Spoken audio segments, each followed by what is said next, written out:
OK. Donc, ce module de base de données, cette formation qu'on va dérouler ensemble, comme je vous l'avais dit, voici un peu le programme. Normalement, on doit faire 8 séances ensemble. La première séance, c'est sur l'introduction aux bases de données. C'est quoi les bases de données? Quelle est la différence avec le système de gestion des fichiers? Quelques définitions aussi, afin d'aller vite. Donc, c'est un peu ça pour que celui qui suit le cours puisse avoir ce que j'appellerais un état de l'art sur les données. Donc, les gens ont toujours eu à gérer des données. Donc, l'état de l'art, c'est comment on gère les données, qu'on soit dans une plateforme, dans une entreprise, dans un projet, ainsi de suite. Après, c'est le TD et TP qui suit. Donc, ça, on va le faire aujourd'hui. Après, c'est le cours de sur la modélisation. C'est le cours de sur la modélisation. OK. Cours de sur la modélisation. Ensuite, DTD et TP pour ce cours 2.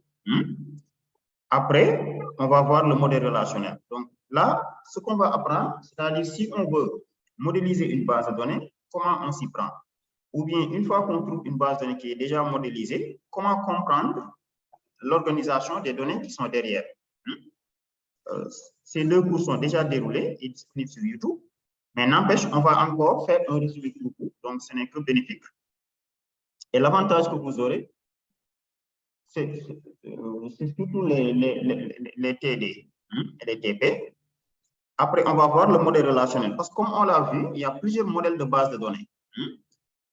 Les constituants d'une base de données ne sont pas toujours des tables. Mais nous, on va utiliser le modèle relationnel où les constituants de base de données, c'est des tables. Après, on fera des TD, des TP. Après, on part à l'algèbre relationnelle, puis le langage SQL. Et on passe aux études de cas. Donc, pour le cours 1, bon, il y avait un peu les objectifs du module 1. Donc, celui qui suit les 8 séances avec nous, ce qu'il aura appris. Ce qu'il aura appris. Bon, là, si je retourne à la liste, je vois qu'il n'y a que Bachili qui est absent. Donc, on va rejoindre. OK. Voilà. Oui, voilà, il est là. OK, il n'y a que l'autre là qui est absent. Bon. Donc, on pourra lui permettre de bénéficier de l'enregistrement. Donc, comme je le disais, les prérequis... Bachili est présent. Hein? Ah, Bachili est présent. Ah, donc finalement, tout le monde est là. OK. OK, parfait. Bon, maintenant, ah non, c'est Djibiso. Djibiso, est-ce qu'il est là?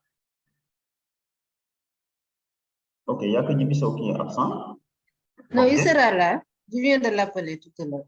Ah, OK, parfait. Donc, il peut nous rejoindre à tout instant. Donc, si vous avez déjà fait de la programmation, c'est encore mieux. Si vous avez déjà travaillé avec des données du genre Excel, des registres ou d'autres données, là aussi, ça va faciliter. Et je pense bien que tous les participants ont déjà travaillé avec des données. Vous pouvez créer un fichier Excel pour recueillir des données ou faire un formulaire Google, des trucs du genre. Les objectifs maintenant, c'est de maîtriser vraiment les concepts de base de données, pouvoir modéliser une base de données, maîtriser aussi l'installation et tout ce qui va avec, jusqu'à l'utilisation des SGBD et surtout maîtriser le langage SQL. Et une fois que vous créez votre base de données maintenant, comment mettre en place rapidement une première brique d'application qui vous permet de distribuer les informations dans cette base de données. Bon, donc après, il y a la maîtrise technique aussi des SGBD, MySQL, Access, SQL Server, ainsi de suite, quoi. Et le déroulement. Donc ça, c'était un peu les objectifs. Donc, après, on était passé maintenant au cours 1. Donc, M. Sow. Allô, oui. M. Sow qui vient de nous rejoindre. Est-ce que vous aviez suivi les cours 1 et 2?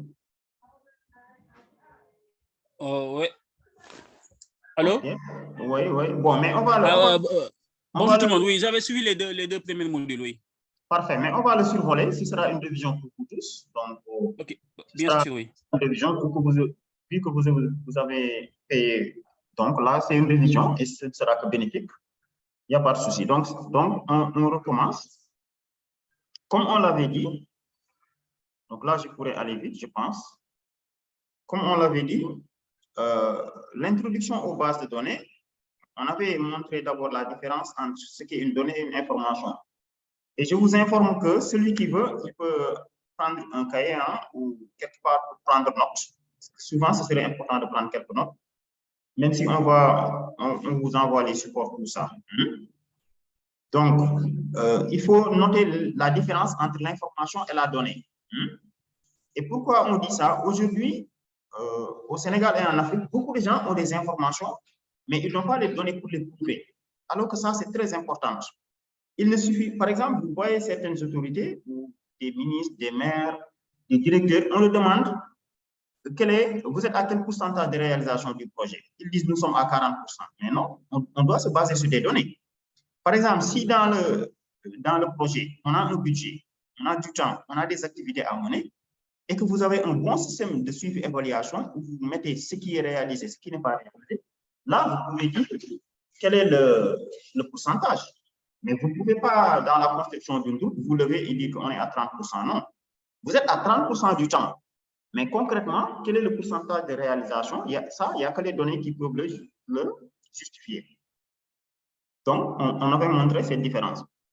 L'exemple introductif qu'on avait donné, et comme je l'avais dit, celui qui comprend cet exemple-là, vraiment, il comprend la différence entre ce qui est réellement une base de données et ce qui est un ensemble de fichiers.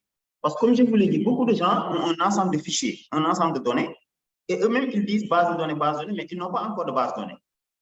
Dans le cadre des systèmes d'information géographique, c'est ça. Tu vois des gens, après avoir fait le relevé de données ou le relevé topographique, ils disent base de données. Des gens, après avoir fait une enquête, ils disent j'envoie la base de données. Mais ce n'est pas une base de données, c'est un ensemble de données que tu envoies. Parce que pour qu'on puisse avoir une base de données, il faut que les données soient structurées. Ça, on avait donné l'exemple d'un hôpital où chaque service ou chaque division travaille de manière indépendante sur son système de fichiers ou manuel. Ça, c'est le cas dans beaucoup de secteurs, comme on avait dit. Tu vois même des hôpitaux ou des centres de santé à Dakar. L'exemple concret qu'on peut donner, c'est-à-dire les gens qui sont à l'accueil, qui gèrent le paiement des tickets, la manière dont ils gèrent leurs données est totalement indépendante du personnel soignant, si vous voyez. Souvent, les personnels soignants ont des registres papier sur lesquels ils notent les informations sur les malades. Et c'est pourquoi, quand un malade vient à l'hôpital, il perd trop de temps. On lui demande son nom, son prénom, sexe, âge, où est-ce qu'il vient ici. S'il revient ici, on lui demande ça. S'il revient ici, on lui demande ça. Et donc, tous ces problèmes-là surgissent quand on travaille en utilisant autre chose que les bases de données. Autre chose que les bases de données pour un système intégré. Et l'autre problème que je vois aujourd'hui dans le système sanitaire au Sénégal, et pourtant, ça pouvait beaucoup aider dans la santé. C'est-à-dire, supposons, tu viens te faire consulter dans un centre de santé. Là, il y a le dentiste. Surtout si c'est un nouveau médecin qui vient d'être affecté ou un nouveau infirmier. Le plus souvent, il n'a aucune information sur le patient, à part le fiche papier. Et pour ça, il faut que toi-même, tu aies fait beaucoup de consultations dans cet hôpital. Je prends l'exemple de l'hôpital de Kermassar. Je donne juste un exemple. Quelqu'un qui n'est jamais venu à l'hôpital de Kermassar, si tu as des problèmes de dents, le dentiste n'a aucune information sur toi. Et ça, ce n'est pas intéressant. Autre chose, si tu as l'habitude de venir uniquement à l'hôpital de Kermassar pour te soigner, d'accord, il te crée une fiche papier qu'il te donne, mais souvent, cette fiche-là est perdue. Alors que si on avait utilisé un EGVD, comme dans une clinique, je peux prendre l'exemple d'une clinique ophtalmo, où je fais souvent les consultations, ça s'appelle clinique Colaser. Eux, ils ont ça. Donc, ils n'ont pas ce problème. C'est-à-dire, dès que l'accueil t'enregistre, si tu pars chez le médecin, il n'a même pas besoin de te demander prénom, nom, âge, où est-ce que tu viens. Tout ça, lui, il lit ce que les autres ont enregistré. Et mieux même, moi, puisque presque toutes mes consultations, je pars là-bas, même s'il y a un nouveau ophtalmo qui vient à te consulter, dès qu'il se connecte, il a tout l'historique sur toi. Il sait chaque jour où tu es venu te consulter, quel était le problème médical qu'on avait diagnostiqué, quel médicament on t'avait donné, est-ce que tu étais revenu. Et vous voyez ça, l'importance que ça apporte sur même la santé. Donc, tant que des gens travaillent avec un système de gestion de fichiers, que ce soit des macros Excel, des petites applications en local ou des registres papier, tous ces problèmes vont venir. Et maintenant, partant de ça, on avait montré donc, l'inconvénient du système de gestion de fichiers, ce qu'on appelle EGF. Après, on avait défini une base de données, comme on l'a dit. On ne peut pas parler de base de données si les données ne sont pas structurées. Donc, une base de données, ça, il faut le retenir aussi.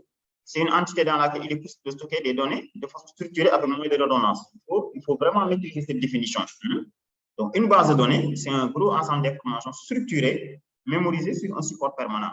Et, comme je l'avais dit, pourquoi de plus en plus nous devons tous migrer vers des systèmes de gestion de base de données? C'est surtout ce que ça nous offre. L'exemple que je vous ai donné juste l'exemple d'une clinique, mais je connais beaucoup d'autres cliniques de plus en plus à Dakar. Ça, c'est bénéfique pour le patient, c'est bénéfique pour le médecin, c'est bénéfique pour l'État et c'est bénéfique même pour le soignant quand on utilise la base de données, contrairement à un système où chacun travaille de manière isolée. Pourquoi? Comme je l'ai dit, le patient, désormais, le mieux pour lui, ce serait de rester là où il se soigne. Par exemple, si un tel dispositif était déployé à l'hôpital de Keur Massar, le fait que toi, tu partes soigner tes dents uniquement dans l'hôpital de Keur Massar, tout le temps, ils ont l'historique sur toi. Et je ne suis pas un personnel de santé, mais je pense bien que si tu viens te soigner chez un médecin qui ne t'a jamais vu, qui ne connaît rien de toi, qui ne connaît rien de ton historique, et un médecin qui a toute l'historique sur tes interventions sur les dents, depuis que tu es né, je pense que les décisions ne seront pas les mêmes. Et souvent, même si vous voyez, c'est pourquoi le médecin te demande, est-ce que vous êtes diabétique? Est-ce que votre famille ça? Est-ce que vous avez... Toutes ces questions que le médecin te pose, s'il y avait une base de données, il n'aurait pas besoin de te le poser. Ça, maintenant, c'est local à l'entreprise. Mais moi, je parle même dans un niveau le plus élevé. Imaginez si tous les systèmes sanitaires du pays étaient connectés. Bon, même si après, il faudra beaucoup de notions de sécurité et tout ça, comme dans certains pays. C'est-à-dire, même si aujourd'hui, tu pars te soigner à l'hôpital de Keur Massar, tu pars soigner ta dent, demain, tu pars dans un district sanitaire à Kaolack, demain, tu pars à Tamba, les informations sur toi que les médecins ont diagnostiquées, ont donné comme ordonnance, tout autre médecin qui a besoin de travailler sur toi devrait pouvoir avoir ça. Et ça l'aiderait. Même si ça demande beaucoup de sécurité, mais ce n'est pas quelque chose qui est impossible. Les gens sont en mesure de le faire. Et voici quelque chose que les bases de données pourraient apporter aujourd'hui. Et de la même manière qu'on a pris l'exemple d'un centre de santé, c'est valable pour les quincailleries, pour les boutiques, pour les écoles, pour les entreprises, ceux qui sont dans le suivi, évaluation, les étudiants, tout ça. Et ça facilite vraiment la mobilité. Un autre exemple que je peux donner, que les Français ont réussi avec Campus France, c'est-à-dire aujourd'hui, si tu fais des études dans une école et que tu veux aller dans une autre université, les universités qui sont toujours à leur manuel, fichier et autres, si vous voyez, qu'est-ce qu'ils vous demandent? Il faut donner ton relevé de terminale, tes relevés de notre première année, tes relevés de deuxième année, tes relevés de troisième année. Il faut amener tel diplôme, telle attestation. Tu es obligé de prendre le papier, photocopier pour justifier. Alors que si on avait une base de données centralisée pour l'éducation nationale, et s'il y a quelqu'un qui est vraiment ambitieux dans vous qui êtes en train de faire cette formation, vous pouvez vous lancer dans ça, moi je pourrais vous accompagner. C'est-à-dire, c'est un exemple de projet de centralisation de base de données que vous allez proposer, même si les autorités ne l'acceptent pas, au moins vous aurez réalisé le travail technique. Je m'explique. C'est-à-dire aujourd'hui, celui qui veut aller étudier dans une autre université ou à l'étranger, normalement, il n'y aurait pas besoin de lui demander tout ça, mais on aurait juste lui demander son identifiant de l'éducation nationale, et s'il le donne, l'université, supposons qu'il est au Nigeria ou au Maroc, si tu veux étudier là-bas, ils ne font que lire la base de données, ils auront toutes ces informations sur toi. L'avantage, c'est qu'il y a une seule source de données et tout le monde peut copier, s'il est autorisé, bien sûr, pour modifier. C'est ça l'avantage des bases de données. Donc, je pense maintenant tout le monde a compris. Après, on avait défini les SGBD, les systèmes de gestion de bases de données. C'est les logiciels qui permettent de manipuler les bases de données. Donc, durant ce cours, on va toucher à 3 voire 4 SGBD. Et si vous maîtrisez un SGBD, vous maîtrisez un autre, vraiment, ce n'est pas quelque chose de difficile. C'est presque la même chose. Même s'il y a de légères différences, mais dès que vous maîtrisez un, pour travailler avec un autre, ça devient plus compliqué. Donc, parmi eux, on le verra, il y a MySQL, Access, SQLite, SQL Server, bon, ainsi de suite. Donc, l'outil qui permet de construire les bases, faire la maintenance des bases, interroger les bases, gérer la sécurité, c'est ce qu'on appelle le SGBD. Et on avait dit qu'il faut les propriétés fondamentales pour qu'on puisse dire que ça, c'est un SGBD. L'indépendance des données physiques, conceptuelles, applications, l'accès efficace aux données, un langage de manipulation des données, un langage de partage des données, l'intégrité, l'administration centralisée et la récupération sur crash. Après ça, on avait largement débattu sur ce schéma-là qui explique que quand quelqu'un migre maintenant vers l'utilisation des SGBD, il passe par les SGBD avec ça pour créer ses bases de données et derrière, on peut avoir plusieurs interfaces graphiques ou programmes utilisateurs ou applications, plateformes qui attaquent et lisent ces bases de données. On avait donné l'exemple de Orange Money où on a plusieurs types d'applications qui attaquent tous les mêmes bases de Orange Money. Il y a des applications mobiles, il y a des applications web, il y a des applications desktop. C'est pareil pour les banques. Aujourd'hui, si je prends l'exemple de Ecobank, je ne sais pas quel est le SGBD. Il faut travailler aussi le plus souvent dans l'entreprise si tu veux connaître le SGBD, parce que sinon, tu ne peux pas le deviner comme ça, quoi. Bon, mais je suppose qu'ils sont soit sur du Oracle, parce que c'est très puissant. Mais aujourd'hui, si Ecobank travaille avec Oracle pour gérer tout ce qui est transactions, les comptes, chaque compte, ce qu'on dépose, ce qu'on retire, tout ça, vous savez qu'il y a une application mobile qu'on peut utiliser sur son téléphone. Il y a une application web aussi depuis le navigateur, mais les gens qui travaillent à Ecobank ont des applications locales à leur machine. Ils attaquent tous la même base de données, mais dépendamment de ton profil, vous allez voir telle ou telle chose. Et donc, c'est une séparation des couches, comme on l'a dit. Maintenant, la base de données qu'utilisent les gens de Ecobank, aujourd'hui, si tu devais travailler dans ces données, il te faut comprendre comment ça a été conçu. C'est ce qu'on appelle le modèle conceptuel qu'on a vu hier. Et après, on avait dit que l'application des bases de données, ça se fait dans tous les secteurs. C'est ce qui permet, cette centralisation aujourd'hui permet de gagner énormément de temps. On avait pris l'exemple de la banque aujourd'hui. Autrefois, il fallait toujours se déplacer là où on a ouvert son compte vers son service client pour pouvoir savoir l'état de son compte. Autrefois, il fallait aller jusqu'à la banque pour qu'on te dise il y a combien dans ton compte. Il fallait aller jusqu'à la banque pour pouvoir retirer de l'argent, pouvoir déposer de l'argent, pouvoir transférer de l'argent à quelqu'un. Alors que tout ça, aujourd'hui, on le fait à distance. Parce que, comme je le dis, ce schéma-là, vraiment, ces deux schémas-là, celui qui le comprend, il a compris le premier coup, qui est l'introduction aux bases de données. La banque a une base de données déployée sur un serveur. Donc, où que vous soyez au niveau du monde, vous pouvez accéder à ce serveur, bon, avec des normes de sécurité. Ce n'est pas n'importe qui peut voir n'importe quoi. Mais toi-même, tu peux retirer de l'argent sur ton compte, tu peux déposer de l'argent sur ton compte, tu peux transférer de l'argent à quelqu'un, tu peux voir les informations de ton compte sans te déplacer. Sans ça, s'il n'y avait pas une base de données centralisée, ce ne serait pas possible. Parce que si Ecobank utilisait aujourd'hui un système de gestion de fichiers, si ton compte est ouvert à point, si tu voyages écouter en Abidjan, tu veux accéder à mon compte, on te dira non. Attends, on appelle les gars de point parce que c'est eux qui gèrent tes données. Mais là, on a une base de données centralisée.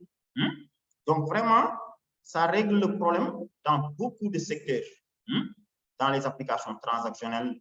Aujourd'hui, je vous l'ai dit, au Sénégal, au-delà même des avions et autres, il y a des gens, des services de transport où tu fais tes réservations à distance. C'est-à-dire, je pense qu'il y a un qui s'appelle Salama Voyage.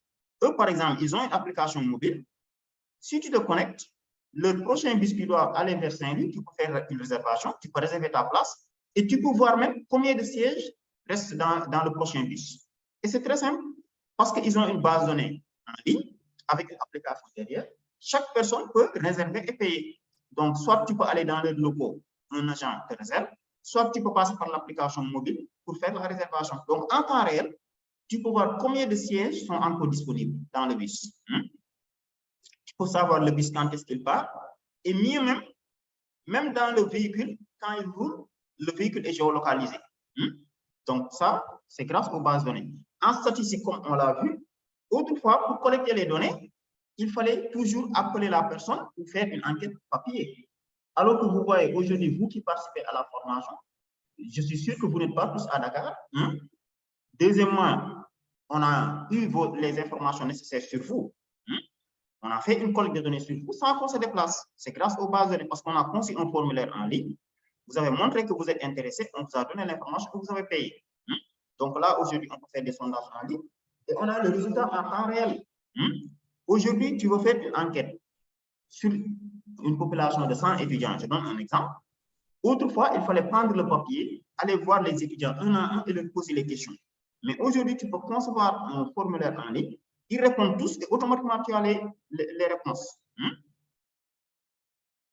Les systèmes d'information géographique avec la géolocalisation, le tracking, même chose.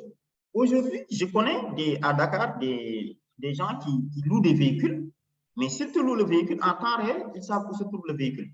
Parce que chaque seconde, le véhicule est muni d'une balise qui envoie la position GPS à la base de données en ligne. Ce service-là aussi, ça se vend. J'ai un partenaire qui le vend. Si vous êtes intéressé, s'il vous vend l'application, vous installez un équipement sur votre moto ou sur votre téléphone, sur vos véhicules. Depuis votre téléphone, vous pouvez voir où se trouve le moto ou le véhicule. Et s'il y a des problèmes, même si quelqu'un le vole, ils peuvent l'éteindre à distance. Ça, c'est grâce aux bases de données. C'est parce que la base de données déployée sur le serveur est liée aux équipements électroniques qui sont dans le véhicule. De sorte que, on a dit, si on met une ligne ici, dès qu'on clique là, il faut éteindre le moteur. Et j'ai une dame qui s'est abonnée à un de mes partenaires. Il vend ce service. Quand le véhicule de la dame a été volé, dès qu'il a appelé, on a éteint le véhicule à distance. Et on est parti le retrouver avec la gendarmerie. Donc ça, c'est grâce à la géolocalisation et le tracking. En médecine, je pense, j'ai déjà donné quelques exemples ici. Aujourd'hui, moi, je pense que ça, c'est un bon projet que peut-être le ministère de la Santé a un truc pareil, mais moi, j'aurais recommandé au ministère de la Santé, comme je vous le dis, qu'on ait des puces électroniques. C'est-à-dire chaque Sénégalais dispose de sa propre puce et il est le seul à pouvoir autoriser l'écriture des données. Bon, ça, c'est possible avec les techniques qu'on appelle le blockchain. C'est-à-dire aujourd'hui, il est possible que moi, chaque fois que je pars faire une consultation dans un centre de santé, dans une clinique, dans un hôpital, à la fin, je dis au médecin, les informations sur moi, ce que tu as diagnostiqué comme maladie, les ordonnances que tu m'as prescrites, les problèmes que tu as vus, tu l'écris dans ma carte. Et chaque fois que je pars en consultation quelque part, je donne l'autorisation à un médecin d'accéder à cette carte et de savoir mes antécédents, parce que ça va lui aider à me donner la bonne décision. Bon, même s'il y a beaucoup de règles d'éthique, de déontologie et de jurisprudence qui sont exigées derrière, je comprends. Parce que quelqu'un qui a des maladies comme du genre sida et autres, ça, ces informations-là doivent être bien sécurisées pour que n'importe qui ne puisse pas le voir. Mais vraiment, l'application des SGBD donne énormément de possibilités. Bon, on avait donné l'exemple des entreprises qui vendent leurs produits. Ça, je pense que les Sénégalais sont déjà dans ça. Beaucoup de gens qui vendent aujourd'hui, ils mettent ce qu'ils vendent sur le statut WhatsApp, dans le compte Facebook. C'est bon, mais s'ils ont leur propre application avec une plateforme derrière, c'est encore mieux. Ça, c'était un exemple aussi, le fait de mettre en place une base de données accessible en ligne. Aujourd'hui, si tu vends quelque chose, au-delà des groupes WhatsApp, Facebook et autres, tu peux créer un site où derrière, il y a une base de données et en temps réel, tu mets à jour tes produits, qu'est-ce qui est disponible, qu'est-ce qui est fini, et ainsi de suite. Bon, beaucoup de gens le font déjà.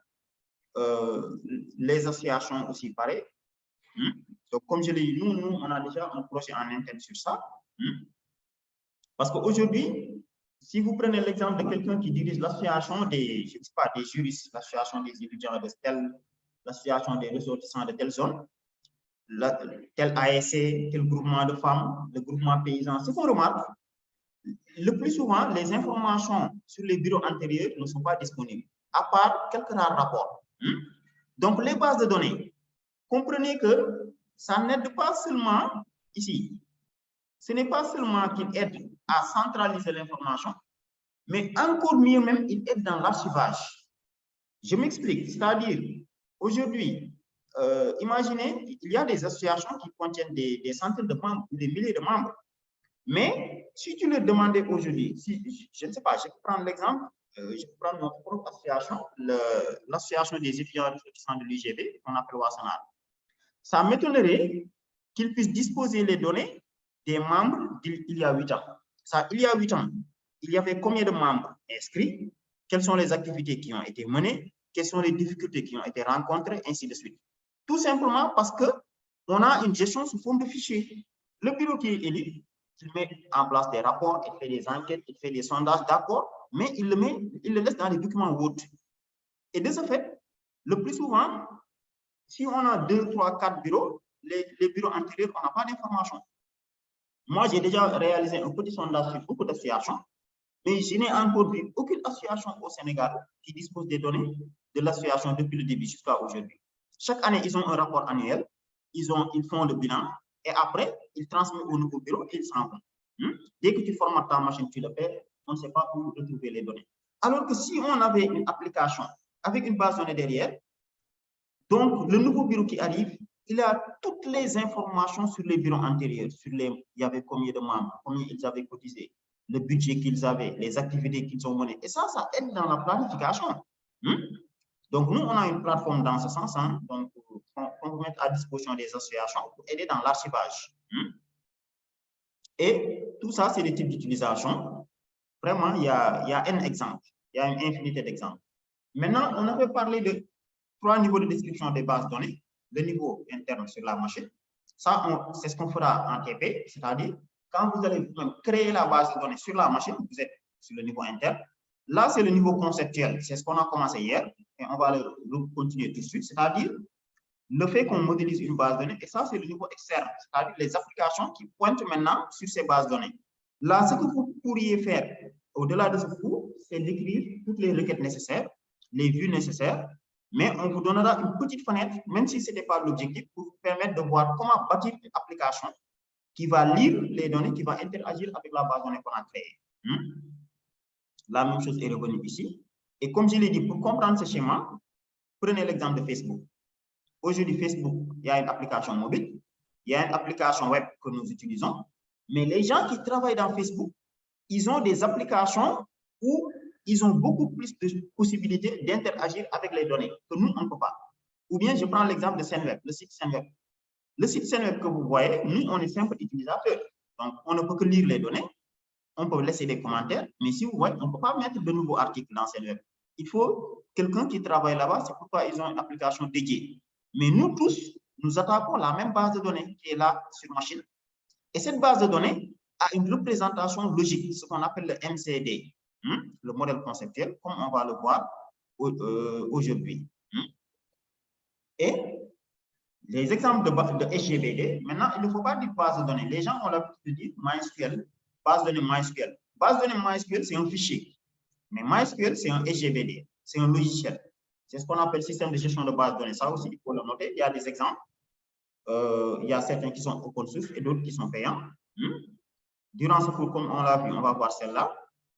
On va voir Access, on va voir, si on a un peu de temps, SQL Server. Mais vraiment, celui qui maîtrise MySQL, qui peut créer les tables, les colonnes, modifier et autres, demain, si on te présente SQL Server, rapidement, tu te retrouves. Et celui qui travaille avec Access, MySQL, SQLite, SQL Server, demain, si on te présente Oracle DB2, facilement, tu te retrouves. Maintenant, le plus important, c'est de comprendre la théorie derrière. Parce qu'une base de données relationnelle est composée uniquement de tables qui sont liées par des contraintes, mais c'est ça qu'il faut comprendre. Donc, vraiment, ce module-là fait focus sur ça. OK? On avait parlé des différents modèles de base de données, modèle hiérarchique, modèle réseau, modèle relationnel. Donc, ça, c'est comment représenter les données au niveau de la base de données. Nous, on va utiliser le modèle relationnel où les données sont représentées comme ça. Donc, nous, c'est cette théorie-là qu'on est en train de voir. On avait parlé des modèles multidimensionnels, modèles semi-structurés. Bon, tout ça, on en parlera après, au fur et à mesure. On avait parlé du big data, tout ça, les bases de données distribuées, la science des données. Bon, tout ça aussi, on y reviendra. Maintenant, les objectifs et avantages des SGBD aussi, même chose, que doit permettre un SGBD, langage de contrôle des données, comme on l'a dit, le fait qu'on puisse définir des contraintes dès la définition même de la base de données, c'est-à-dire, dans un SGBD, tu peux créer une colonne pour dire que cette colonne doit être comprise entre 400 et 20 000. Dès que tu le fais, tu peux dormir. Personne ne peut mettre des données en dehors de ça. Alors que dans Excel, il faudrait mettre énormément de contrôle qu'on peut même faire sauter. Donc, c'est parce qu'il y a un langage de contrôle des données. Il y a le contrôle à l'utilisation aussi. quand tu mets en place une base de données que tu déploies sur un serveur, ce n'est pas n'importe qui peut accéder pour faire ce qu'il veut. Automatiquement, tu peux définir des droits pour que certains, ils ne peuvent que lire les données, d'autres, ils peuvent modifier les données, mais d'autres, ils peuvent modifier en plus de ça les structures. Donc, c'est un peu ce qu'on avait vu. Après, on avait parlé du partage. Ça, on a assez donné d'exemples avec les transactions. On y reviendra pour ça. L'autre force des bases de données, c'est surtout les possibilités de repli sur panne. Si vous ne le saviez pas, je vous le dis, hein, les applications et plateformes que vous utilisez, qui ont des... Ça va, d'accord. Oui. Ah, il faut couper le micro là. Je disais, les plateformes, applications que vous utilisez et logiciels, le plus souvent, leur base de données tombe en panne. Mais vous ne le sentez pas parce qu'il y a ce qu'on appelle les systèmes de reprise sur panne. Je vous donne un premier exemple. Par exemple, vous connaissez tous Gmail. Gmail, il y a SendWeb que vous connaissez. Je pourrais vous donner l'exemple de Orange Money, que ce soit votre téléphone ou autre, vous voyez. Tout ça, c'est des plateformes. Il y a Wave aussi. C'est des plateformes où quand vous interagissez, toutes les données sont stockées en base de données, le plus souvent. Mais ce qu'il faut comprendre, c'est comme ça que ça se passe. Je peux prendre l'exemple de Orange Money. OK, le système de Orange Money, le plus souvent, je vais prendre ça. Il faut comprendre que l'application est là. Peut-être il y a une application web. Ensuite, il y a une application mobile et il y a une application desktop, peut-être pour les gens qui travaillent à la Sonatel. Là, c'est un ordinateur fixe. Donc, vous voyez, nous attaquons tous la même base de données sans nous en rendre compte parce que c'est trivial pour nous. Nous, ce qui nous intéresse, on passe par l'application et on fait des clics. Mais comme je vous l'ai dit la dernière fois, chaque fois que vous faites un clic, chaque fois que vous voyez des données, sachez que vous interagissez avec la base de données. Là, on nous a listé des données par défaut. Mais c'est l'équivalent du token select qu'ils ont fait dans plusieurs tables. On le verra.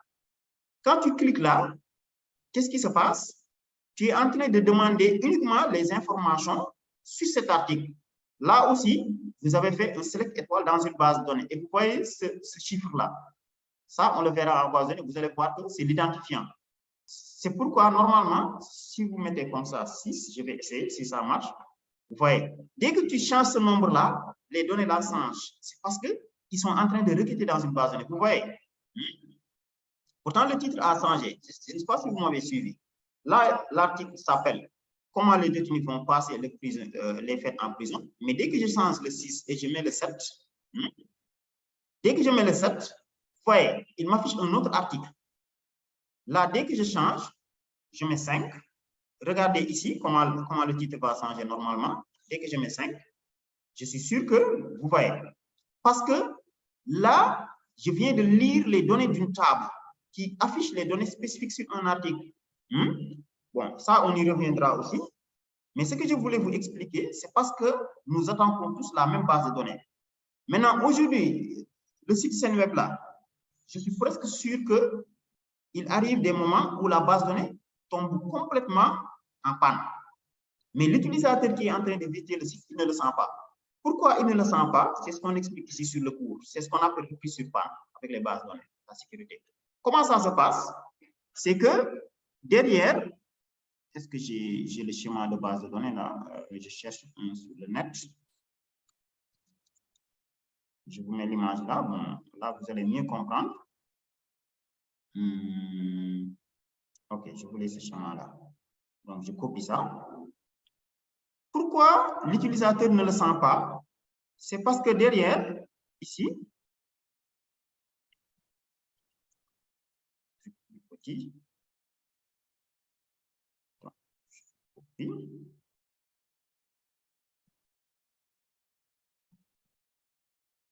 Je colle. OK. Je suppose que ça, c'est une base de données. Une base de données, comme on va le voir en TP. Pourquoi on ne le sent pas? C'est parce qu'ils ont ça dans le système de base de données. Bon, le plus souvent, ça se passe comme ça. Oups.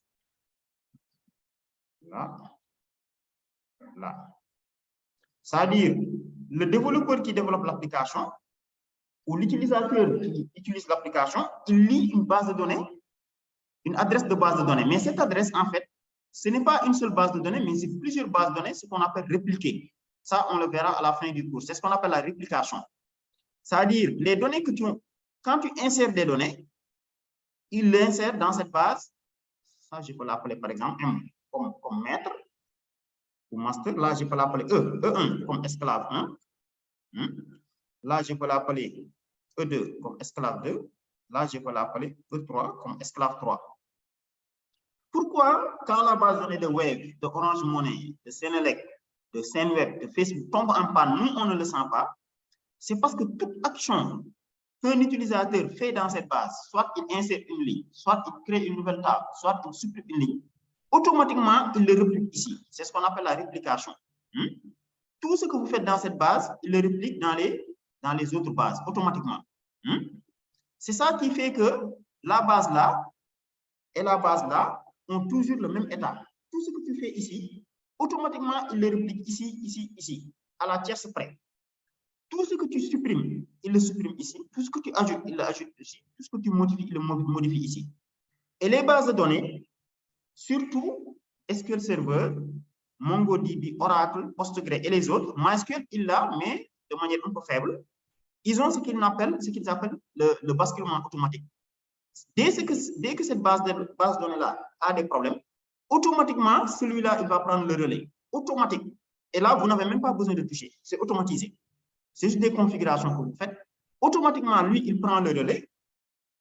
Je ne vais pas le supprimer même, mais je le déplace. Supposons que cette base de données tombe en panne. C'est ça qu'on appelle la réplication et repli sur panne. Supposons que cette base est tombée en panne. Automatiquement, il va le déplacer ici et il prend une de ces bases quelconque qu'il met ici maintenant comme maître. Vu que toutes les bases avaient le même état, donc c'est du pareil au même. Donc, le temps qu'on règle ce problème, si vous terminez de régler ce problème, on le replace. Et dès qu'on le replace, il va automatiquement synchroniser avec nous. Et puis, le problème est réglé. C'est ça qui fait que même si la base de données tombe en panne, personne ne sent ça. Mais les gens qui administrent les bases de données, ils savent qu'en permanence, les bases de données tombent en panne. Mais avec ce système de repli sur panne, de réplication, quel que soit le problème, l'utilisateur final ne le sent pas. Il y a ce qu'on appelle le terme de journalisation aussi. Journalisation, c'est quoi? C'est que toutes les actions qu'on fait dans une base de données, il l'enregistre. Si quelqu'un lit la base, il dit que telle personne s'est connectée à la base, telle personne a ajouté une nouvelle ligne et il vous le sauvegarde quelque part. Donc, vraiment, c'est ça, une des forces des SGBD. Maintenant, il y a l'index aussi, l'indexation qui permet d'accélérer la recherche, l'indépendance physique, l'indépendance logique, et pour synthétiser maintenant ce cours, tout ce qu'on vient de dire. Vraiment, les forces des SGBD. Imaginez aujourd'hui, vous lancez une enquête. Bon, en tout cas, l'Agence nationale de la statistique avec qui je collabore, c'est ça qu'ils font. Ils préparent le recensement national. Imaginez, on a des milliers d'agents répartis sur le territoire. On collecte des données, on envoie directement au serveur central et que le serveur tombe en panne. Si le serveur tombe en panne et qu'il n'y a pas un système de repli sur panne, là, c'est un problème. Donc, vraiment, voici une synthèse de ce qu'offrent les bases de données. Après, on a parlé de l'architecture N6 qui permet de séparer, comme on l'a vu, la partie physique, la partie logique et la partie applicative. Donc, désormais, ces données, on peut les structurer comme on veut. On les stocke dans une base de données et on fait pointer plusieurs applications de vue différentes. Contrairement à un fichier Excel. Aujourd'hui, si tu travailles en utilisant un fichier Excel ou un jeu de données SPSS ou une base de données géospatiale, si tu ne le mets pas dans un SGBD, chaque utilisation, tu es obligé de faire une copie. Tu dupliques tout le système pour l'adapter. Mais si c'est les bases de données, on n'a pas besoin de ça. On n'a pas besoin de dupliquer le système. Parce que si tu travailles avec la gestion de tes élèves dans un fichier Excel, demain, la comptabilité dit que j'ai besoin des informations sur les élèves pour noter les paiements, tu es obligé de copier le fichier. Lui, il prend, il supprime les colonnes qui ne l'intéressent pas, il ajoute de nouvelles colonnes. Alors que si c'est une base de données, non. ils lisent tous la même base de données et chacun crée une application dans son cas. Application pour la gestion pédagogique, application pour la gestion financière et peut-être une autre pour les parents. Mais ils lisent tous la même base de données.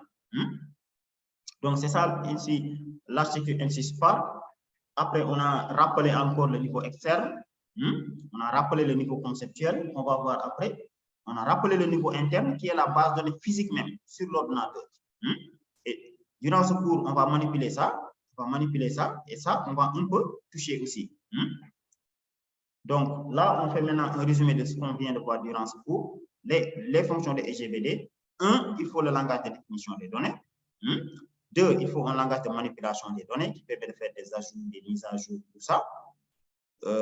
Langage de contrôle des données avec les contraintes d'intégrité. Tout ça, on va le voir. Contraintes d'intégrité, c'est quoi? Aujourd'hui, quand tu crées une base de données, supposons qu'il y a 2 tables, étudiants et notes. On sait que les étudiants, on peut les saisir. Mais avant de pouvoir saisir dans la table notes, il faut un identifiant lié à un étudiant qui existe. Vous voyez? Donc, dans la table notes, on n'a pas besoin de répéter prénom, nom, âge, non. On met juste l'identifiant de l'étudiant. On le verra dans le chapitre qui va suivre. C'est l'identifiant-là qui permet de faire le lien. Maintenant, au moment de supprimer, quand il veut supprimer un étudiant qui a des notes dans la table notes, le SGBD va te bloquer. Il va te dire non. Avant de pouvoir supprimer l'étudiant, il faut que tu supprimes d'abord ces notes. Parce qu'il y a une contrainte d'intégrité entre les deux. C'est ça qu'on appelle contrainte d'intégrité ou contrainte de clé étrangère. On le verra dans le chapitre 3.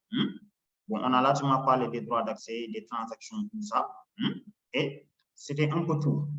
Maintenant, avant de réviser le chapitre 2, je vais vous donner rapidement un TD. Je vais vous donner un TD donc. On va prendre 10 minutes pour le parcourir. C'est des QCM, c'est un QCM. Donc, vous allez le parcourir et après, on le corrige ensemble. Donc, attends, je vous remets ça sur le Drive. Je vous ai transmis hier le lien du Drive. Je pense que vous avez tous accès. Est-ce que vous avez tous accès au Drive? Bon, attends, je vous montre encore le dossier. Oups, il est là. Attends, je partage encore mon écran. Oui. Donc, sur le Drive, si vous regardez bien, on vous a donné un lien. Bon. Je vous le remets sur le chat. Je vous le remets sur le chat. Mais c'est un dossier confidentiel. Il n'y a que vous qui êtes autorisé à y accéder.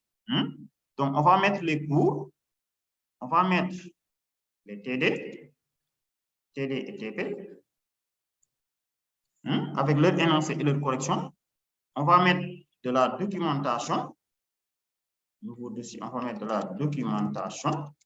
Et on va mettre des logiciels à installer. Donc, je vous ai redonné le lien. Essayez d'accéder. Donc, c'est uniquement les personnes inscrites à la formation qui ont le droit d'accéder à ce dossier. Si vous accédez à ce dossier, vous pouvez télécharger tout ce qu'on a ajouté à votre guise. Mais par contre, vous n'êtes pas autorisé à le redistribuer. Vous n'êtes pas obligé, vous n'êtes pas autorisé à le donner à d'autres. Parce que c'est quelque chose que vous avez acheté pour vous. Vous pouvez l'utiliser dans le futur, dans vos projets, si vous avez des exemples à faire. Bon, même si vous devez donner des cours, vous pouvez l'utiliser, ça ne pose pas de problème. Mais ce qu'on ne voudrait pas, c'est que vous avez payé de l'argent pour participer à la formation. Nous, on dépense beaucoup de temps pour la propriété intellectuelle. D'autres qui n'ont fait aucun effort, qui ne payent pas, qui ne participent pas, ils veulent que vous leur transmettez tous les supports. Ça risque de poser problème. Ça, c'est un. Deuxièmement aussi, entre nous, même si vous donnez à certains les documents, s'il n'y a pas de l'explication derrière, le plus souvent, ils ne vont pas s'en sortir. Parce que nous, c'est comme ça qu'on conçoit nos supports. Chaque fois qu'on le conçoit, s'il n'y a pas quelqu'un pour t'expliquer derrière, le plus souvent, ça ne servira pas à grand-chose. Donc, on l'a vraiment dimensionné, calé aux besoins des participants. Donc, quand vous entrez dans le dossier que je viens d'envoyer, on vous avait ajouté aussi depuis hier. Quand vous cliquez dans TDTP, vous allez voir que des TD et des TP vous sont fournis là-bas. Donc, bon, Est-ce que j'ai besoin de le convertir en PDF? C'est pas grave, je vais vous laisser au format Word. Donc, je vous copie des exemples. OK. Et là, je vais vous copier aussi les TD1 et TD2. C'est les QCM. Donc, donnez-moi une minute, je le copie.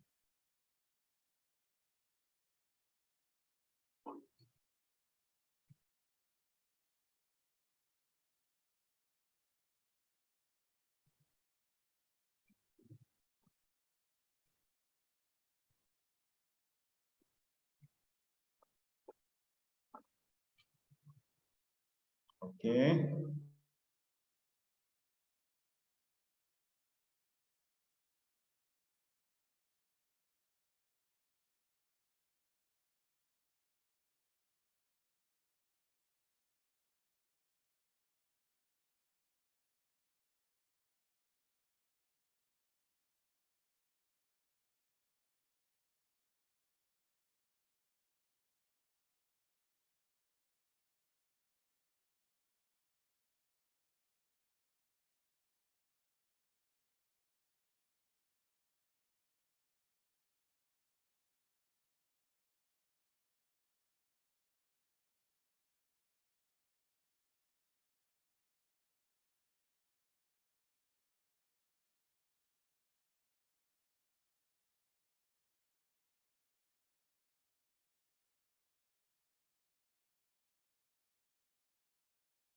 OK.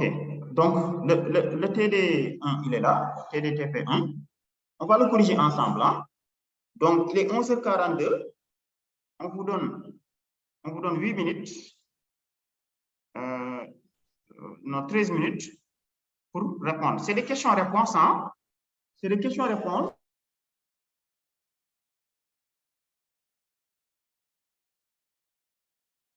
C'est des questions-réponses pour montrer ou pour fixer le cours, pour voir est-ce que vous avez vraiment compris le cours 1 qu'on vient de dérouler. Hein? On va le faire ensemble, ne vous en faites pas.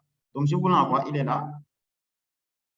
Je vous l'envoie, TDTP1, fichier, enregistré sous.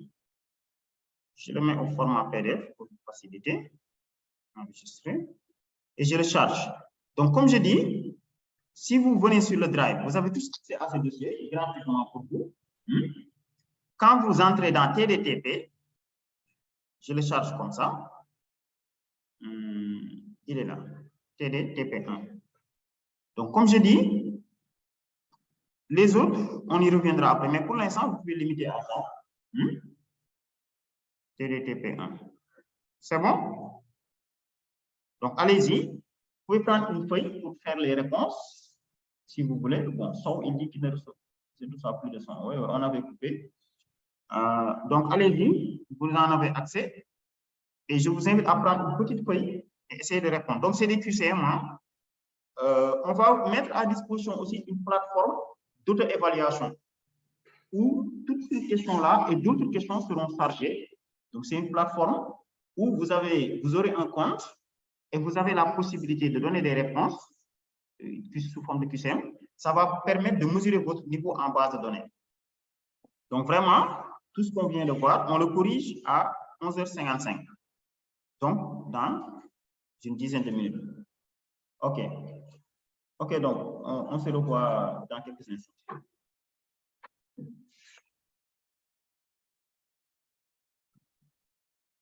Allez-y, faites l'exercice.